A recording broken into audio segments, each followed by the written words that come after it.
Bonjour, pour réussir son LBO, un manager doit être conseillé et surtout accompagné. On en parle tout de suite avec une très bonne spécialiste de la question puisqu'il s'agit d'Isabelle Sheradam de Scoto Partners. Isabelle, bonjour. Bonjour Bogdan. Vous allez bien? Très bien, merci. Ça fait grand plaisir de vous recevoir. Tout d'abord, présentez-moi un petit peu Scoto Partners. Scoto Partners, c'est un cabinet d'avocats qui compte 6 associés, 3 hommes, 3 femmes, et plus d'une vingtaine de collaborateurs. Nous sommes une boutique spécialisée dédiée aux dirigeants, fondateurs, entrepreneurs, actionnaires familiaux. On a un positionnement du côté de la personne physique dans le monde des affaires. Nous avons une expertise très reconnue. Nous sommes leaders dans le conseil des dirigeants dans les opérations de LBO pour la structuration du management package. C'est une pratique qui a été développée par notre associé fondateur il y a plus de 25 ans. Et nous avons également une expertise pour toutes les restes des opérations de haut de bilan, qu'il s'agisse de fusion, d'acquisition, de levée de fonds, de restructuration. Nous sommes actifs sur des opérations françaises et internationales. D'accord. Et notre cabinet a pour cela toute l'expertise nécessaire dans les matières de corporate, fiscale, sociale, avec une expertise très particulière financière pointue pour bien comprendre les enjeux économiques de nos Justement, opérations. on va rentrer dans le vif du sujet. Pourquoi est-ce qu'un manager, c'est aussi important dans un LBO ? Alors, un manager, c'est important parce que cette opération, elle se fait avec un actionnaire financier qui n'a pas vocation à gérer la société, qui n'a pas nécessairement la même expertise aussi sectorielle, donc il a absolument besoin du management à ses côtés pour gérer et développer le groupe. Mais vraiment, il a un positionnement financier, il apporte une expertise complémentaire très utile, mais voilà, il n'est pas dans la gestion et il n'est pas dans la compréhension de l'opérationnel de la même façon. Et par ailleurs, qui dit LBO dit effectivement une opération financière où l'actionnaire attend un retour sur investissement et donc la possibilité de vendre la société lorsque elle a pu être développée et il y a une génération de création de valeur. Et donc il a vraiment besoin d'avoir un manager fort qui sait où il va, qui va pouvoir vraiment délivrer, comme on dit, le plan qu'il a proposé à son actionnaire financier. Et je dirais d'ailleurs que c'est pour cela qu'on met un management package en place, puisque l'important, ça va être de s'assurer que l'équipe de management est bien motivée, qu'on la retient aussi, on a besoin d'elle jusqu'au bout, qu'on aligne les intérêts de l'actionnaire majoritaire et du management opérationnel. Alors là où c'est intéressant, et on va rentrer vraiment dans le cœur du moteur, votre expertise, elle est sur le conseil auprès du manager, parce que le manager, il sait gérer une boîte, il ne sait pas forcément gérer son avenir, son patrimoine, sa succession. C'est là où vous intervenez pour mettre en place tout un dispositif pour lui permettre de se libérer l'esprit et de pouvoir se consacrer au management de la boîte, c'est cela? Oui, tout à fait. Effectivement, je pense que c'est vraiment un positionnement où le conseil est absolument clé aux côtés du management. Vous l'avez dit vous-même, il est dans la gestion du quotidien, il a énormément déjà de temps qui est pris par l'opérationnel.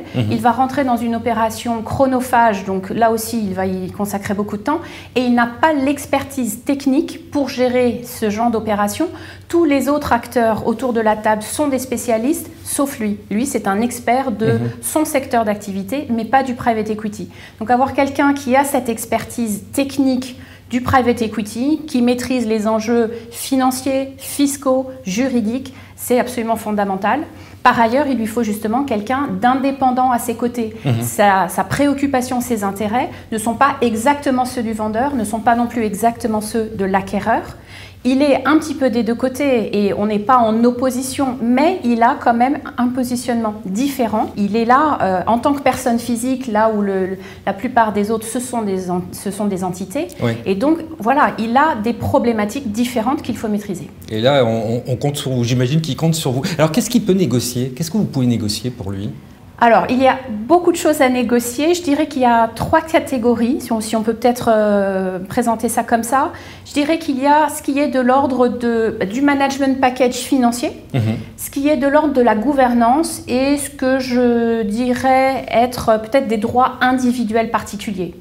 Donc, concernant le management package, on est sur des opérations financières et le management package, c'est un package financier. Donc, la question première, c'est comment est-ce qu'on partage la création de valeur? Qu'est-ce qui va revenir au management?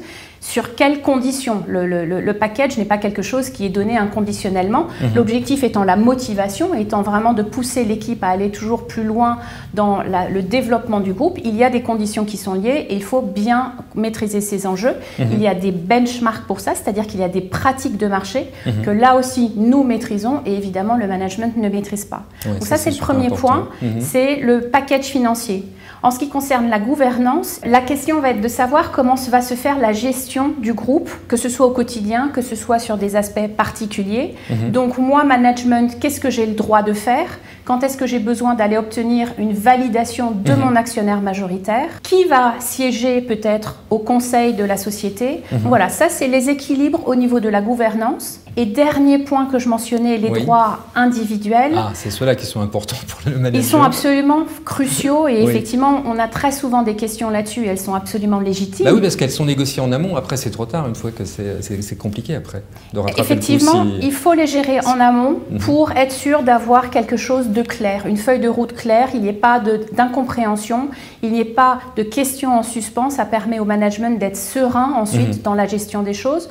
Ce qu'on clarifie, c'est éventuellement un peu des situations exceptionnelles qui n'ont pas vocation à se réaliser, mais au moins tout est bordé. Et donc les questions typiques que l'on a, c'est que se passe-t-il de mon statut de salarié? Comment est-ce que cela se structure? Quelle est ma rémunération? Quelque chose d'aussi simple que ça. Ma rémunération, mon bonus, très souvent il y a une clause de non-concurrence, donc tout ça il faut le clarifier.